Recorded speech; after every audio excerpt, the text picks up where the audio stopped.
everyone. Welcome to another episode of Beyond Focus TV show. I'm your host, Uneek, and we have a fantastic show for you tonight. I'm joined by Uneek Kebrau, and we are going to get into a lot of things from career down to what he's doing right now. But first, a quick break. We'll be right back. Beyond Focus TV allows you to discuss contemporary topics affecting the Caribbean people on both a national and local level. The show features informed guests who offer insight, debate, and evaluate various issues. Beyond Focus TV builds on the station's mission to provide useful information to the Caribbean people in New York and abroad. Beyond Focus TV, where our viewing audience can get educated, informed, and empowered. Welcome back to Beyond Focus TV show. I'm your host, Oni Higgins, and we're joined here with Uneek Kebrau. Now, just talk to me. You're the first Haitian American elected as the 86th Assembly District Leader. What type of impact, or how does it make you feel knowing that you hold that title? Well, I've always been a community person and always had it in me to support and help the community. So for me, it wasn't the title actually. It was the accomplishment of having the opportunity to continue to do the work that I love to do, which is help others and stuff like that. I mean, it is a blessing, but my perspective is, that's just another opportunity to help change lives. What made you get started into politics? Why politics? Well, it's funny because, I happen to be at a table with a few gentlemen that's deep into politics, and while I was there, someone brought up, the conversation of have I ever, worked into politics or, did anything involving politics, and I didn't have a clue. Entertainment was always my thing. So I just basically said, no, but I'm always interested, working with the community, whether it's entertainment, whatever, bringing people together. It's basically the same concept, but it's just, politics and entertainment, especially nowadays, or for a long time, goes hand in hand. Because when you talk about numbers, many times, whether it's churches or artists, politicians usually reach out, for people with influence to help support, their agenda and things that's going on in the community. So I said, okay, I'll give it a shot. I'll help out whenever you're doing events, outreach and things like that. And one thing led to the next, and here we are. Yeah, you mentioned community and bringing people together. Why is it such a huge, significant, why is it so important for you to make an impact on your community? I think for me, it's been a calling.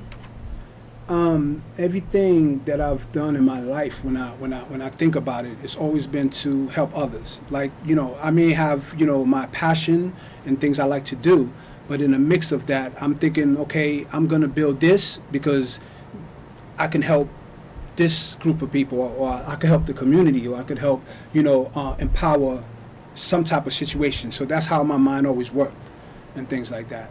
Why do you think that, when people get to a certain level, the community needs or bringing the community together sometimes is no longer important to them? Talk to me about a time when you felt discouraged or that wasn't a thought of mine for you, and how you got back on track to realize that the community was important to you and you wanted to make a difference there. That's a very important question, because when you have passion and when you know your worth and what your calling is, it's a different fight, because you don't fight to as a human being, we go through ups and downs and things that can discourage you, but when you have it in you as a genuine and you focus on what that mission is, it's just like if you could be standing at the bottom of a mountain and you're looking at the top. So as you're looking at the top, you're like, whoa, that's a long way to go. But your mission is to get to the top. So me getting to the top was always been a thing where, okay, there may be obstacles on the way up, but I'm going to get there. So because I'm so focused that way, everything else that happens, it's not a point of discouraging. It's a point of giving me more power to be like, ain't nothing's going to stop me, because I know I can do it. And in a mix of knowing that I can do it, I'll be able to help others once I get there. Yeah, that's important. You spoke about motivation or feeling discouraged. Tell me, what's some advice that you would have for a little young black boy or black girl who might feel discouraged or might need some motivation, what type of advice would you give them to motivate them? That motivation starts within. But nowadays, there's so many obstacles where there's been so many rugs being pulled from under your feet, whether it's COVID and all this crime and so many things. I would say if you don't have a strong base around you, because it starts with the family, it starts with the home. So when you have that strong foundation, it makes it a world of a difference. But if you don't, because sometimes some of the youth, they get caught up in going to the wrong energy instead of the right energy, and that's part of the reasons why you see a lot of crime going on and things like that. But the ones that do have that type of support, or the ones that can grab the ear of some of these kids that's lost already, I would say to let them know that you have to find it in yourself and believe that if you give yourself a chance, I can give you a chance as well. Because let's say you tell someone, keep pushing and keep working hard, things will get better. Oppose you telling them, you know what, this is my number, call me Monday or Tuesday, whenever. I have some contacts, I'm going to try to hook you up with a job or, with some programs and things like that. That's a different perspective. Because the thing is, you could throw a lifesaver to someone, but they still in the water. Get them out the water is where you can have some type of success. So almost like a tangible resource, like not only 100%. giving them the words or the wisdom, but physically actually being able to help them. 100%. That makes a whole world of a difference. I mean, in life in general. Like, we could be going through personal things. Someone could be like, oh, don't worry, everything's going to be all right. And that doesn't mean that, you're always going to have that type of support all the time, because you got to find it within yourself to fight as well. But when you do, it makes a difference when someone could open that door for you, And you're going to still have to continue that fight, but at least there's an opportunity, to help balance things. How did, I know COVID-19 was, it broke a lot of people down, and it was a tough time for a lot of people. How did that impact your work and things that you had going on? Was there ever a time, specifically during COVID, where you felt a little discouraged or just needed to take a mental break from, like, things that you're doing within the community? It's weird because I never stopped, but what got me is the way people were passing. Like, in our lifetime, you, me, we never seen anything like that, to that magnitude. Yeah, we've lost friends or family, whatever, but to that magnitude was something that, words cannot explain. But for me, again, there's a lot of people counting on me. So I had to be the stronger one to keep pushing, however, whatever it took. So, that's what I do. I think it was a motivational period, Yeah, too, because 100%. a lot of people were 100%. starting businesses during Yes, COVID. yes. There was, like, a lot of resources out there. So it was a tough time seeing a lot of people passing, Yeah. and just mentally a lot of people going through a lot of different things. But it also, I think, was a little bit motivational to get there. And you know what? Don't get me wrong. I don't want to sit here and sound like, oh, I'm this tough guy and nothing shakes me or gets me down or what. No, that's not what I'm saying. I just internalize it in a way where it comes back out in a mission or a vision to accomplish and empower myself and the people around me. You know what I'm saying? Because the thing is, you have to find that fire in your belly, when things are going left. And then after a while, when you've been seeing, through my lifetime and seeing so many things and things, that was broken that I had to fix, it became natural. That's very important, and that's definitely understandable. But we're going to take a quick break real quick, and we'll be back after the short break.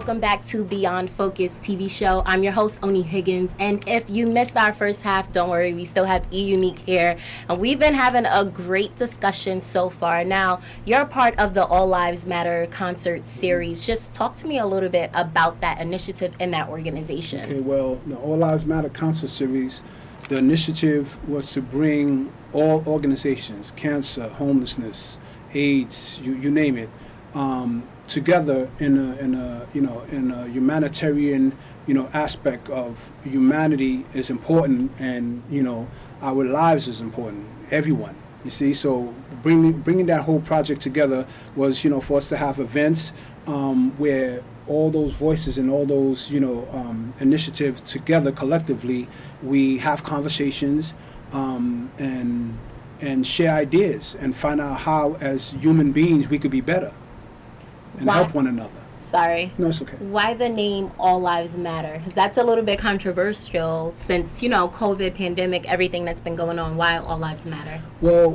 when we sat down at the table, it didn't have anything to do with being controversial.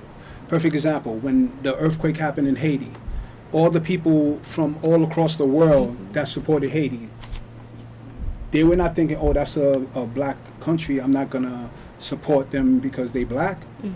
So the thing is, I understand the initiative of why there's certain controversial things going on in our community. I'm not oblivious to that. But there's going to be many times in our life whereas whether you pulled over, just had a car accident, and it's a white or Chinese or Spanish driving by, and that's the person that shows up and save your life. So we coming from a different perspective. When you talk about cancer, AIDS, homelessness, and things like that, that boils down to all lives matter. There's nothing controversial with natural things that we go through in life as human beings. I'm coming from that perspective, and it's really that simple. Why did you think unifying all these different groups and organizations was important? Why was it something that the community needed? Well, it's important because the thing is, whether we like it or not, we always interact. Whether it's by default, when there's a crisis, like okay, so let's say if there was an earthquake here in New York City, when you look at New Orleans, like any catastrophe, and it doesn't have to be a catastrophe. When COVID happened, what was happening? People, doing what they do to either protect themselves, protect their family, and there's something natural self-preservation that kicks in that, in the process of you making sure that you're okay, you have to make sure you're okay so you can be able to help someone else. When you're in a plane, first thing they want you to do, put your mask on, because you won't be no good for someone else if if you're in a bad situation. So I think that mindset with us not thinking that all lives matter, that's not realistic. Because in life, even when you're in a plane, someone driving that plane, what if the pilot decided to take some drugs before he got on the plane? Right. So it's simple things. Someone driving a bus, look how many times that, we had train accidents where that person did have issues and stuff like that, where his people's lives was in his hands. So it's deeper than just political conversations and all this other stuff that's surrounding humanity. You see, when you talk about humanity, when you talk about homelessness, when you talk about cancer, when you talk about natural things that people go through, that's something all of us can relate to. You see what I'm saying? And in many cases, there's going to be someone else.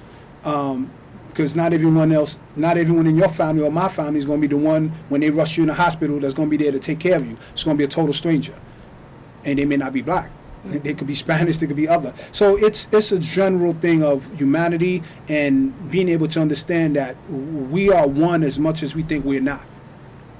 I like that, bringing different people together, almost a sort of a sense of sympathy. Yeah, 100%. Or empathy, being open. Exactly. So tell us, how long was the organization around for, and if there's one success story that you're most proud of with the organization so far? The funny thing is, all of them are success stories, because here go the thing. We didn't try to reinvent the wheel. Let's say you have an organization. You're already successful, you're doing things, whatever the case may be. You come on board. That's it. So we're not trying to reinvent the wheel. These are people who's doing things already. The AIDS Foundation is doing things already. The Cancer Foundation, they doing things already. We just coming together. So they ain't nothing we trying to reinvent. It's just bringing everyone together under one roof. So all of them are success stories. If they saved one life, 2 lives, or whatever that number is, it's a success. Nice. Because in order for you to move forward, I mean, like any organization, like, you know, it could be a small organization. At the end of the day, if they saved a life, that's someone's life they changed, that person could pass it forward to change someone else's life. So it starts with one in order for it to get to 100 or 100,000 or whatever in anything we do.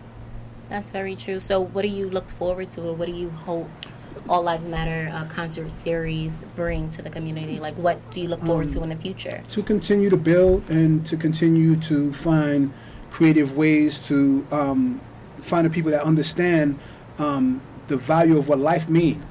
You know, because I think so many people are desensitized when it comes to what life means, from COVID, from crime, and it's like now, you know, with all this crime that's going on, it's like as if it's the norm, and it's not. Because for me, like when I hear conversations about how the community feel about, or how we all feel about what's going on with the police and the community, that same energy should be the same as black on black crime that we're seeing every day. Because when those bullets are flying, you know, babies are getting hit in their cars, and you know, mother was in the Bronx walking, minding her business with her kids, she got shot.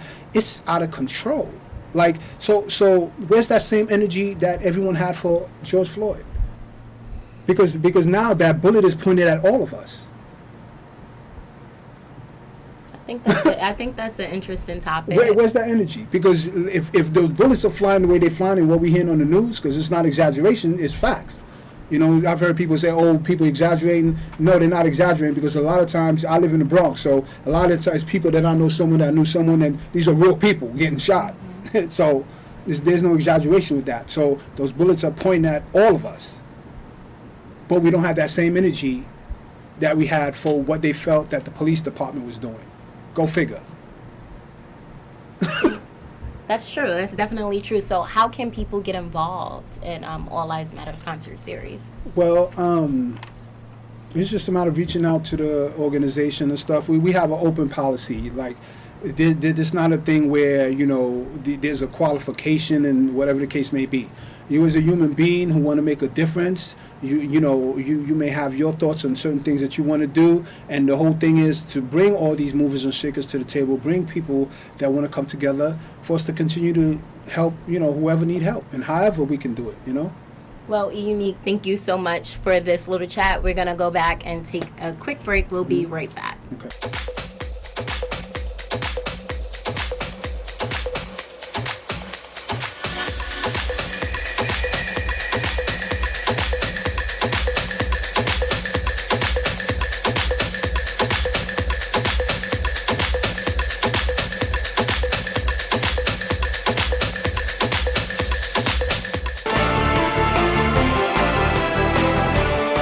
Welcome back to Beyond Focus TV show. We ended off speaking with Uneek about the All Lives Matter concert series. Now, is there any upcoming projects or initiatives that you're working on right now? I know that we spoke briefly about H Factor, so just tell us a little bit more about that. Well, H Factor is also a genre of music that we created that makes compa, zouk, reggaeton, hip hop, jazz, classical, you name it. But the foundation is the Creole music, Haitian music. And also, like, when the lyrics, whether it's rap or whatever, we go back and forth with the English and the Creole and things like that. So, you know, and that's H Factor music. H Factor family is the team and the management that gets behind all these projects and stuff, you know. So what exactly is your role? Like, what exactly do you do within the entire organization? I'm the CEO of Seuss Music Group, H Factor, All Lives Matter. So, you know, we have a whole bunch of projects and things, and I have the first group that we started with is Janty Beats and Kebrau. They have a single out called Len Fashion Feb, and that's really doing good, and, you know, a lot of people responding well to it, and, you know, we have a lot of projects coming out, and I have a single coming out myself that I'm working on. So, we have, the initiative was for me to find some artists in Haiti and, and empower them. So, so basically with what's going on with Haiti right now, anything that we can do to help empower, our brothers and sisters, it makes a difference, because helping Haiti is not just sending money or plate of food, because it's important for us to promote our culture, and the music itself, H Factor, it encompasses, all types of music, but with the foundation of the Haitian music, as the foundation, so. And I'm sure the community appreciates that because it's not like you're gatekeeping Haitian culture. A lot of different cultures, like they might not want, everybody to know about certain musics or certain delicacies and things like that. And you're letting the world know about it. So why is that important to do? Well, the first song I created, I did a song about the history of Haiti. And it's called Over 200 Years of Blood, Sweat, and Tears. And that was about the history. So my perspective was to educate everyone about our history. And I felt that was important. And, within doing that, so people could get a understanding of, not only our history, but our culture. And, that song did very well, performed in a lot of, high-level events and things like that. So from the very inception, I started out with that to plant the seed and stuff like that. So I never had a problem with representing who I am and where I'm from. So I was doing that from day one. I used to hear, "Oh, you don't location." I'm like, "What are Haitians supposed to look like?" Yeah. So it's all good though. But it's all love. I don't get caught up in all that hype. It's something that I love to do. I give love and respect, and I just expect that back, and that's it on every level. So when you're searching for talent, what exactly are you looking for? That's something. That's something you can't explain, but when you just see it, you just know. And with these two artists, and I have like 10 artists already that I'm working with, but also DJ Winner. He's a DJ that's been doing his thing. He's in Dominican Republic right now, and he's also Haitian as well. So he's one of the artists also that's going to be coming out with a few singles and things like that, and we're working with. But I look for that. I just can't explain it. It's just when you hear it and when you see it, and it's a certain aura the person have, and being in the business for for a long time and stuff like that, I'm able to identify that quick. Nice. What do you think the biggest misconceptions of entertainment, music industry are? You having your own label and doing artist development and things like that. Well, I think it's just like we spoke earlier. Everything begins with you. I don't care what it is. Once you know your worth and your value, because the thing is, even though I've made money in the business, I don't do it for the money. And that doesn't mean, I'm not saying it's not important, I'm just saying that's not my focus. My focus is to do the work, plant the seed, and give it enough sun, give it enough, rain, water, so we could see it grow and things like that. And once you have that work ethic, then you could come at it from a different perspective, because that's just like you're in school and you expect to graduate and everything else, but you're not doing the homework. It doesn't work. So there's people that's lucky with the internet. A lot of people get lucky nowadays, but at the end of the day, when you talk about a career, it takes work. And that's important because it's either passion and hard work. Like, you're not going to just get to the top without any of those. So you 100%. Might have your viral moment, or exactly. You might have your popular time, or you might be popular, but if you don't have the passion for it, or you're not putting in the work for it, it's going to go downhill for you. Yeah, so. Because who am I to come up with a new genre of music and stuff like that? It's just that it's something I believe. It was planted in my head, and I believe we could make a difference, and we're going to put it out in the world and let the world decide. Nice. All we doing is doing what's in here and what's in here. What we feel deep inside. And a lot of people that's been successful and taking their careers to the next level. I mean, even Kanye West, people thought he was crazy. He's a billionaire now. You know what I'm saying? So while he was screaming, people were like, "Oh, this guy's losing his mind." But the work ethic spoke for itself. And him amongst others as well. Even Jay-Z, his story, 50 Cent's his story, and the list goes on of people who believed in what they believed in, and they just kept going towards that light. You never meet a successful, wealthy person that's not doesn't have a crazy work ethic. Yeah, Like they always yeah. have a super hard work ethic. So Yes. that's important if you're watching. You definitely need the work ethic to match the No dream. joke, For 100%. sure. I think you said you have a new single coming out. Yes, soon? well, it's the Lem Fas and Feb. Oh, well, the one I'm working on, almost finished with it. Actually, I had wanted to drop it at the top of the summer, but I've been busy working on Shanti Beats and Kimbrau's project that I wanted to really get behind them and stuff like that. Because the thing is, even though I'm an artist myself and I have a passion for that as well, but I want to see them be successful. You know what I'm saying? Because the thing is, when you trying to empower others that haven't had the opportunities that you've had, I don't have a problem with stepping aside and be like, do your thing and be the force and, to help them get there by all means. And that's what I've been doing. And for the people at home watching, let us know how we can find you, how we can get in contact with you or join anything that you are a part of. Okay, well, the SOUS is SOUS Music Group. It stands for Source of Universal Sound. And .com, once you put that in, you'll be able to get that. You can reach me at 646-938-5031.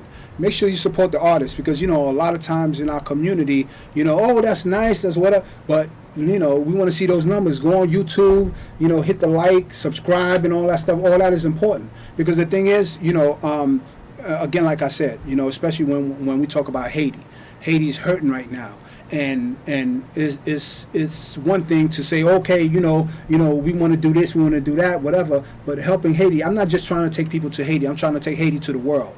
You see, so because like any other culture, whether it's reggae, now Afrobeats as well, and reggaeton, that's transcend. And how the culture, the music, the dance, how that's taken over the world. So we want to do the same thing with the Haitian community as well, because we've been in the game for a long time, but it's time that we elevate and take the game to the next level. Well, Uneek, we definitely appreciate you being on tonight with us. What a powerful conversation. And that's a wrap for tonight. Thank you for joining us. If you missed any of our shows, make sure that you tune in to us on Facebook to get the latest. And we'll see you next time. Have a good night. Beyond Focus TV show wants and needs your feedback. Did we blunder? Please let us know so we can improve. Was the show helpful to you? Drop us a note so we can share the success with our staff members. Is there something you think we could do better? We welcome new ideas and new approaches to old ideas. Do you have a great suggestion? Let us know and we'll work on it. If you would like to share your comments anonymously, please send us an email at info@beyondfocusmedia.com. If you want to get in touch with the executive producer directly, send him an email at gene@beyondfocusmedia.com. We really look forward to hearing from you.